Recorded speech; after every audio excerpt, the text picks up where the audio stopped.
Good afternoon, everybody.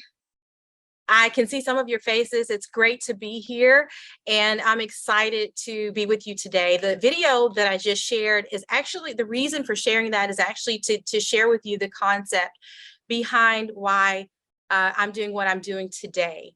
I told my story at a recent Alliance meeting, and I was just being honest. I was just thankful to be in the room. I didn't feel like I belonged there. And I was in a room with people like you, who every day you're making a difference in the lives of other people on the front lines. And I remembered where I'd come from, and I shared that story. And so I want to start by saying today, we must never forget where we came from. And no matter how far we go, we don't ever want to forget that, because a short memory makes a short road back. And many of us don't want to go back. Is anyone thankful? You can just say it, or you can just think it, wave your hand, that you don't look like what you've been through. Today, I am going to talk about finding hope in dark places, with the subtitle, Our Last Supper. And really, Tim asked me to come, and Charles asked me to come and just share my story. You guys, I know you hear many, many, many stories. So this will come to at no surprise to you. But I want to talk to you about a time in my life when all hope was lost. But let me start by saying this. Right now, I'm the Chief People Officer for a company called BCS Data Center Operations. I have a few certifications, senior professional in human resources, and a senior certified professional from the Society for Human Resources Management. I have a master's in business administration, a bachelor's here, and a couple of associate's degrees, and a specialty credential in talent acquisition. In other words, I'm a chief care bear. I love people. I take care of people as the HR person, and have done that for 17 years. And my side gig is being what I call a dealer of hope. And so I want to share with you a time in my life where all hope was lost.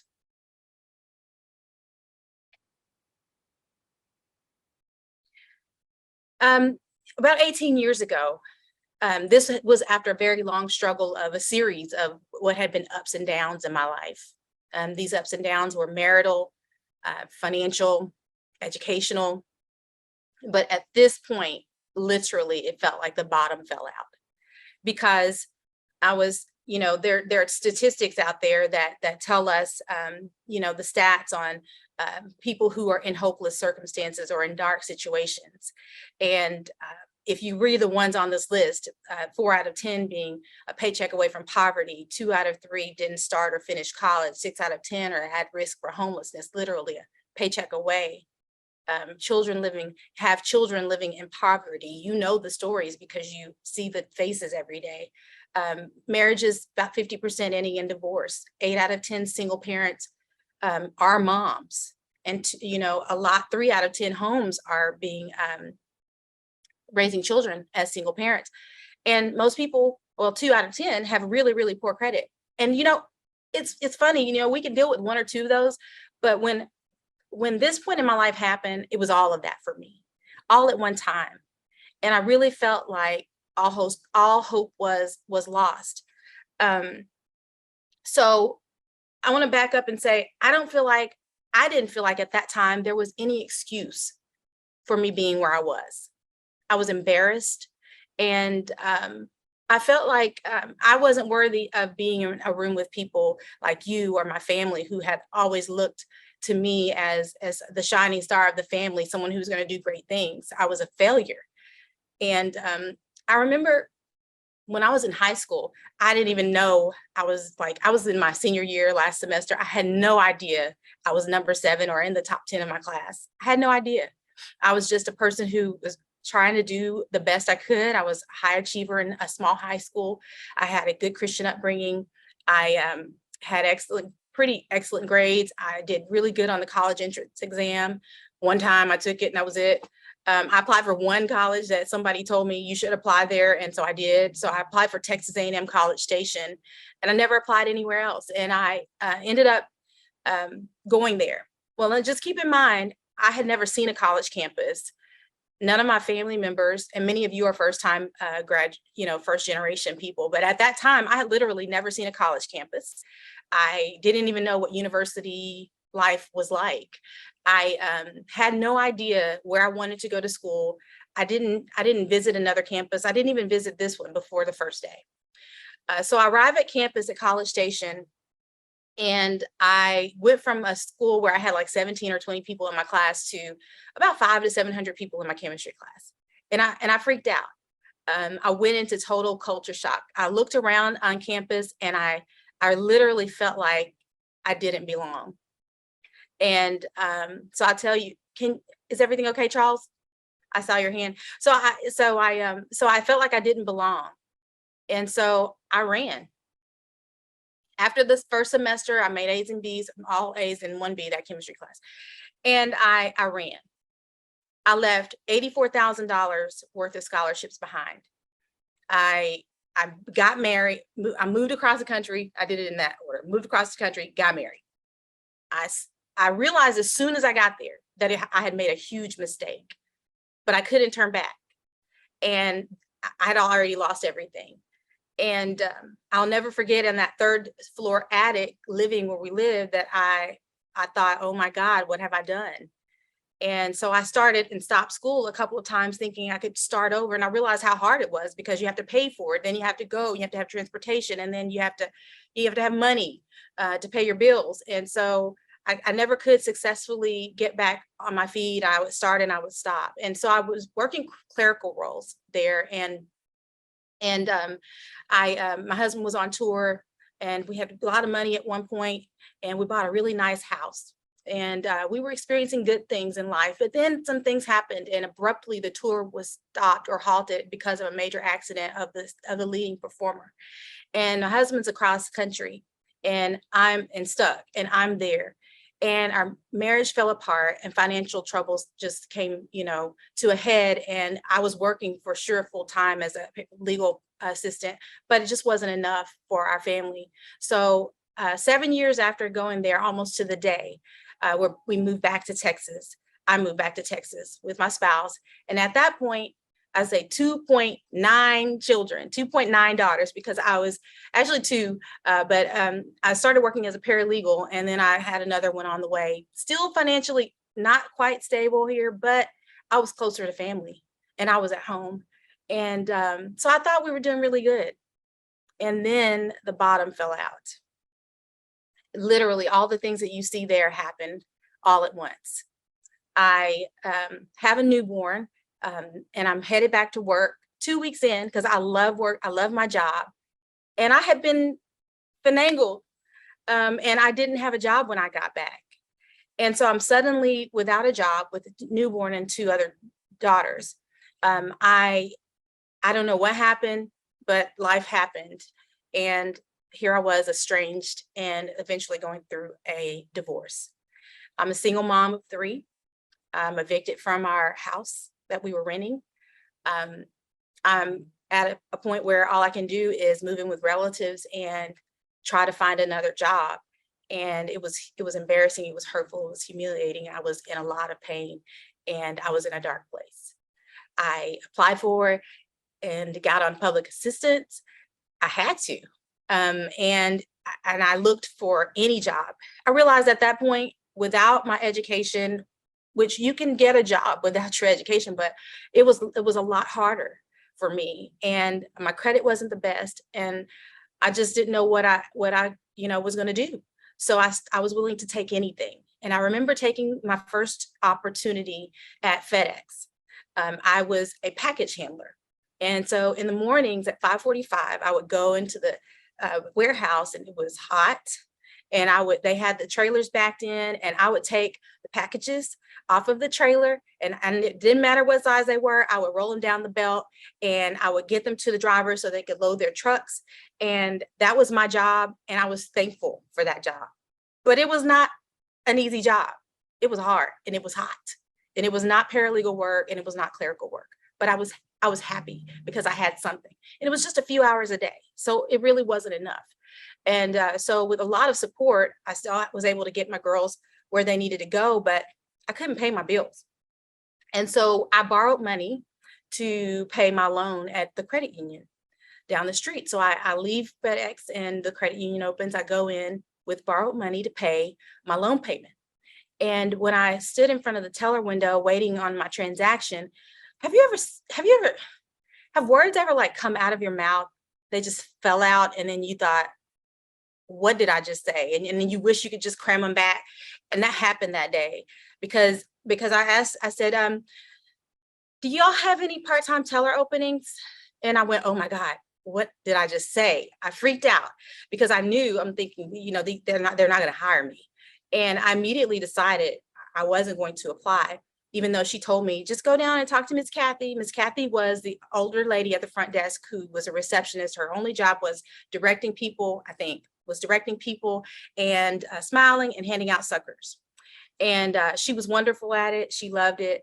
And I remember Miss Kathy from coming in, but I had already made up my mind that I was not going to ask for an application on my way out. And my heart was pounding like 1,000 times a minute. And I was just trying to hurry up and get out of there. And while I was standing there, I heard rumbling and like a little rumbling in a drawer. And I realized later it was Veronica Hernandez, who now is the owner of a Latino's grocery store on New Boston Road here in Texarkana. But at that time, she was a full-time bilingual teller. And Veronica reached in her drawer and she handed me an application. And when she reached over that window with that application, it may as well have been God, because I said, God, I know you heard me say I wasn't going to apply. And then wham, here's an application in my face. So I didn't have a choice. And so I said, okay, I'll do it. And I went home and I filled it out meticulously. I brought the application back. I handed it to Miss Kathy with a smile.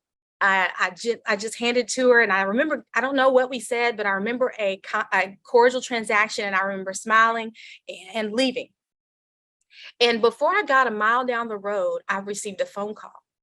And it was Miss Karen. So evidently, Miss Kathy had literally run my application back to the HR director. And Miss Karen called me and asked me in for an interview.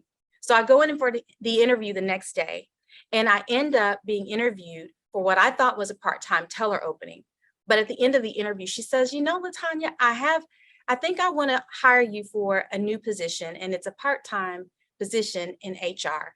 It's a staffing assistant. I didn't know what HR was, really. I didn't know what they did, and I really didn't know what that job was, but it was a job, and I just said, okay. And so Miss Karen says, okay, well, let me get approval. So we get approval, and I get a $9 an hour job part-time at the credit union, and I'm so thrilled. So I would wash in the bathroom after I leave FedEx and change clothes at the credit union, and then I would start my part-time job. And then I ended up finding another part-time job. I was doing what I'm doing now, which was talking. I do that a lot. And I was in line at a barbecue place at the corner gas station, and I met this attorney, and he had an Aggie ring on, and I go, okay. We had a conversation. He learns that I did the type of law he did. He asked me to work for him, and I said, I really like my HR job. And he said, well, whatever days you're not there, can you come work for me? And he paid me $3 an hour more. And I was like, yes. So I worked 3 part-time jobs.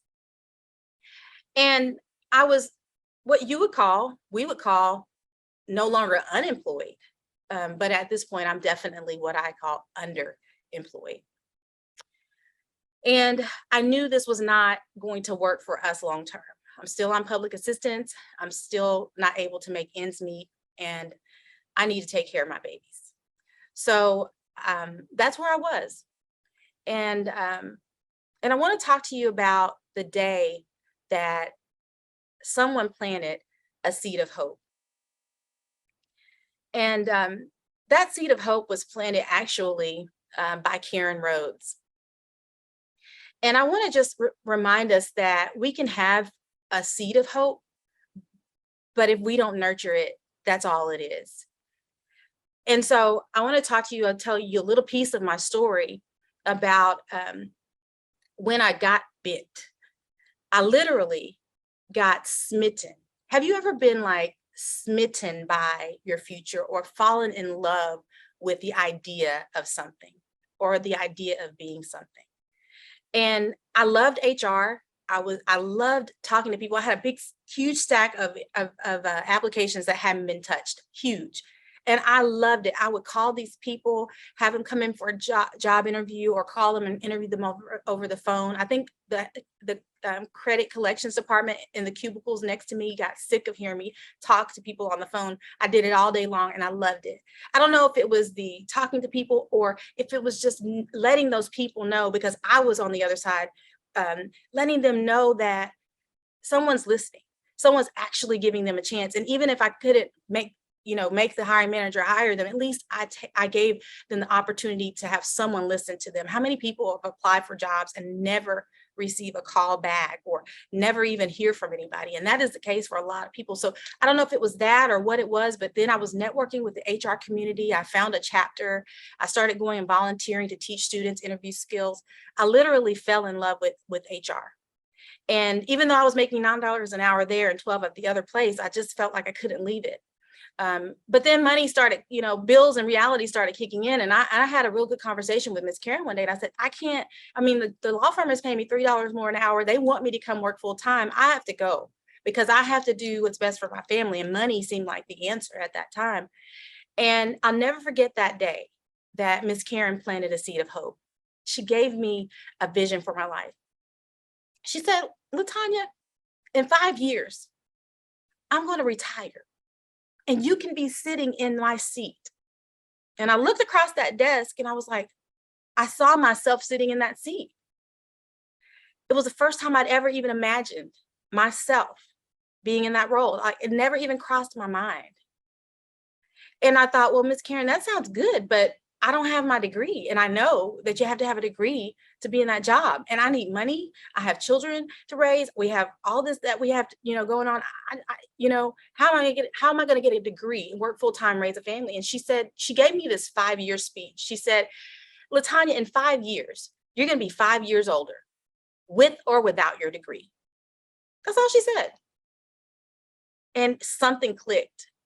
And when that clicked, I began nurturing the seed of hope.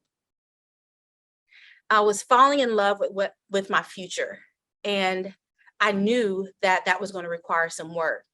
I call that work doing the dirt work, because when you plant a seed, you have to dig in the dirt. I love to do that. I don't know how many of you like to plant.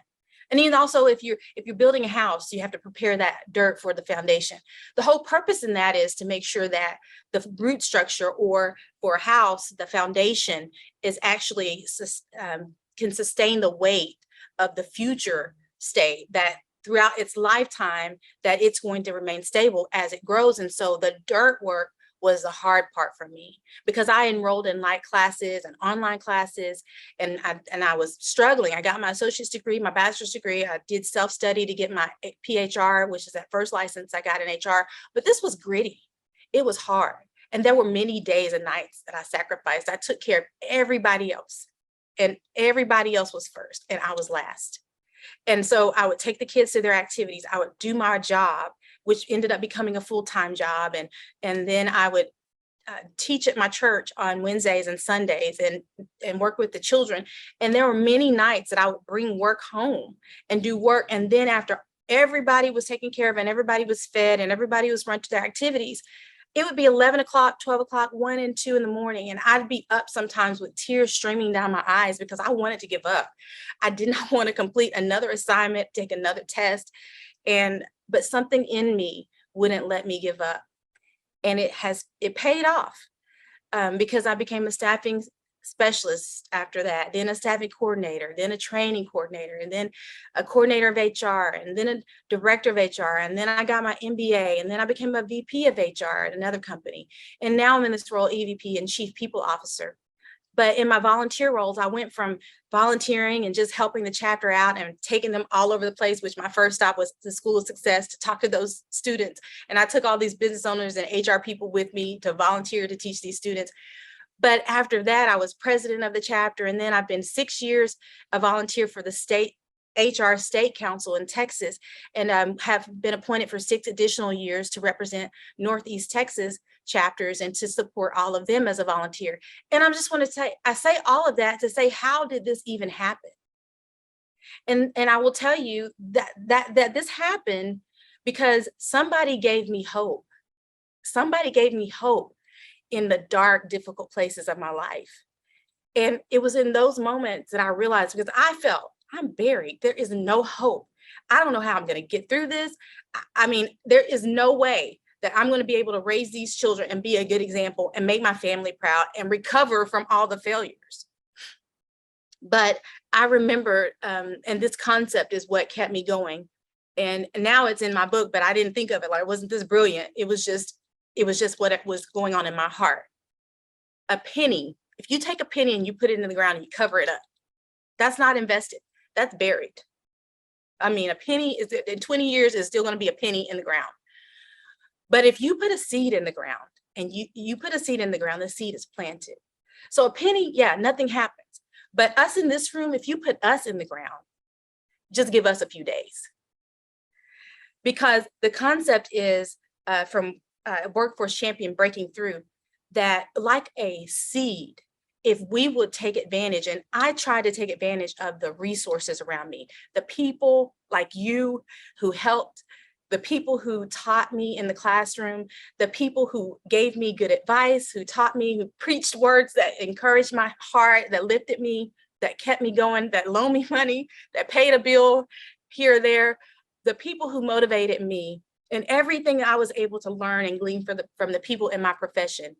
Those were my resources. And that dirt, I could have let it bury me, but instead I chose to grow and to grow internally. And that's where the change began. I want to tell you and land on this final point, and then I'll tell you a quick story. Hope is evergreen. You remember evergreen trees when we were in school? We had to learn all the classes and everything. And I remember like the evergreen was like, that one always green. I never really understood how, but it is. As long as it's nurtured, as long as it's taken care of, it never, never, never goes dormant. And that is how hope is. Because, really think about it.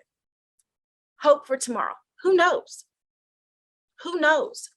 Who knows who's going to be in a dark place tomorrow due to similar setbacks, delays, failures, divorce, business closure, single parenthood, unemployment, underemployment, lack of education, whatever it might be, death, who knows?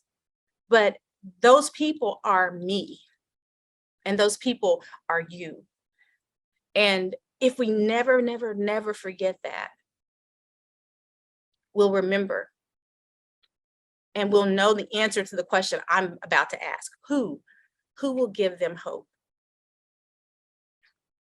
Because if they can imagine better, and you all know this story all too well, if they can imagine better than that force that's on the inside of that person, it will begin to push back. It'll push back against those pressures of life. It'll push back against all obstacles. It'll push back against everything that they feel is confining them. And like a seed, if they will grow on the inside, they will break through. And it's a principle. It just happens. The hope from yesterday is what keeps us going. I never forget, and this is why I say never forget where you came from, because we may have to go back. If not for ourselves and because of our short-sightedness, it may be because of mishaps, or it may be to rescue someone else. My last supper, it was me and 2 girls. We were still in Pennsylvania at the time, but the bottom had fallen out. I don't know if y'all remember Kirk Franklin when he fell. He fell in that big hole in the middle of the stage, and they didn't know if he was even going to live. And he was on a tour, and that tour halted immediately. And my spouse was one of the people on that tour. So he was stuck wherever that was, waiting for Kirk to come back, waiting to figure out if the tour was going to go on. Eventually it was postponed. And so I'm home with the 2 girls. I'm working, but we live in this really big house, have all this nice furniture, have all these utility bills. And I'm having to stretch $20 to $30 a week on gas and groceries, bus fare and gas and groceries. And so this time I actually had to extend further than I had expected. But this ebbing and flowing had gone on forever. And it was just the nature of the business. And I was so tired of it. I mean, I was always a primary, but it was so hard. And this particular time, because I had learned the art of survival, I would buy big packages of ramen noodles, lots of them. And then I would buy the extra large bags of frozen vegetables. And I would store those and butter. So then all I had to do for dinner, and we had this all the time, like literally every day, particularly this time we had been having it every day, was he put the frozen vegetables in with the noodles, boil it, put some seasoning in there and butter, and split it between me and the two girls, and that was dinner. But this particular day, I opened the last package of noodles and I poured out the last bit of vegetables. I had stopped answering the phone because I was depressed. I was too embarrassed to tell somebody. And I was 1,500 miles away from my family, but I couldn't even tell my mom. And I'll remember putting the girls to bed after they ate and going downstairs to the basement where the laundry was. And I was doing laundry and I was crying and I was praying. That's all I remember. And I was holding the basket, crying and praying. And I heard a knock at the door. And I opened the door and a couple standing there. And it's my friend. She's a sister. And she's like a sister, who she kind of was, but she's not a church person, if you get what I'm saying. Like me and her, we talk on the phone. Like church was what me and her had. Like she didn't even go to church. Like church was when she talked to me and asked me about God and I told her stuff. That was her church. And I remember, I'll never forget when one time we were talking and she asked me about being saved for those at the Salvation Army or in churches who are represented here. And I remember leading her to the Lord on the phone. I remember biggest parts of our conversation were just chatting about our kids and just talking about nothing on Saturdays. And she kept me company a lot. And I was trying to help her quit smoking. That's my friend. And she says, Dar, which is what they called me, I'm serious. You're not going to believe this. We were in the store, Dar, and she said, I promise, God, I heard God say as clear as day, Dar, to buy y'all groceries. And she said, let the garage door up so he can bring the bags in. And she brought bags after bags after bags. And I stood there and I cried. I really did, because there were hundreds of dollars worth of groceries and lots of meat. I had not had meat in a while, and it was lots of meat. And those things that we remember from yesterday, those are the things that give us hope for tomorrow. And, every stat I found said that 40%, 4 out of 10, are actually just like me, one check away from poverty. 59% are at risk of homelessness. They're one paycheck away, or a couple of them, from being evicted. Most of us on this call are. But if we remember hope and we never forget our Vivians, our Veronicas, our Kathys, our Karens, Karen got a bad rap the last 2 years, and so many others who gave me hope and you hope along the way, if we'll never forget where we came from, because we might have to go back. I actually want to end with appealing to you, and you can read it here. Like, it's not like I'm going to come up with anything original. It's on the slide that I did last night. To make a new commitment to hope and to giving hope, but not just to giving hope, but to having hope yourself. Because I know we're the ones, the encouragers need encouraging sometimes. So let hope be your anchor. Let your hope be unwavering. Hope when you cannot see. Let hope bring you joy and peace. All of this you can find probably in the Bible, you know where I got this from. Let struggle produce more hope. And let hope be your soul's charger. Do you ever leave your house without your cell phone charger like I do? And I cannot stand that, because we got to have it. And I encourage you not to ever leave without your charger. And also encourage you to every now and then Let somebody borrow your charger. Let somebody borrow your hope. And you always do. So I'm going to end on a funny note, and then I'm going to turn it back over to our organizers for today. Sometimes you probably just want to say, especially being in the nonprofit world, somebody just give me a hug. Tell me, I know it's hard. You're going to be okay. Here's some chocolate and $6 million. I hope you guys have enjoyed our presentation today. And I really am wanting to tell you how thankful and honored I am to be here. I have some thanks on the screen in case I forget. I made sure I talked about this. I got this together earlier. So I want to thank the East Texas Food Bank family of Tyler, Texas. A special thanks, of course, to Tim and Charles. And thank you, Matt, with Tech 12 and all of the conference organizers. Thank you for having me, inviting me. I could not, when he said it, I was like, oh my God, really? I also want to be honest with you guys, I just started speaking to people. This is not a thing for me, like formally. This is kind of like like I said, I'm starting to deal hope. After I wrote this book on a fly, I'm starting to deal hope.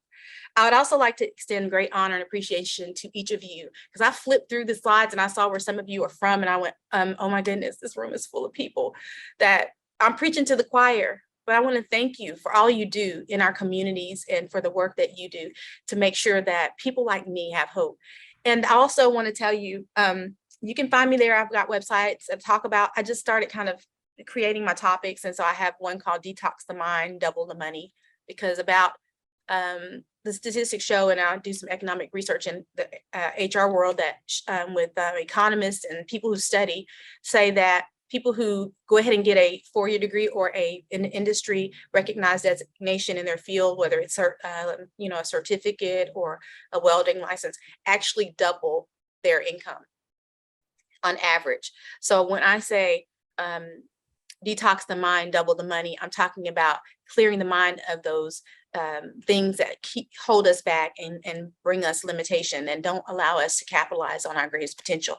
And finally, unleashing your giant is about us learning how to stand up in who we are and not stepping back or shying away from fully being who we are.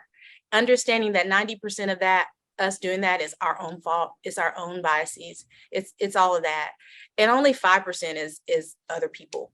And then 5% is our responsibility to manage ourselves and be really self-aware so we can balance that.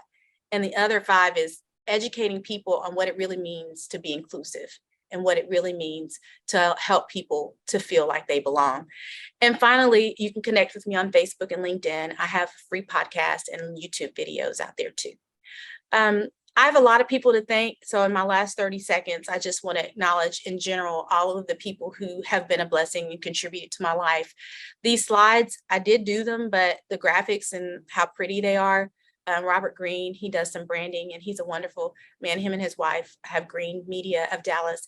And all of my colleagues in HR have really helped mold me over the years, because like they've pushed me to volunteer and do things I was uncomfortable with.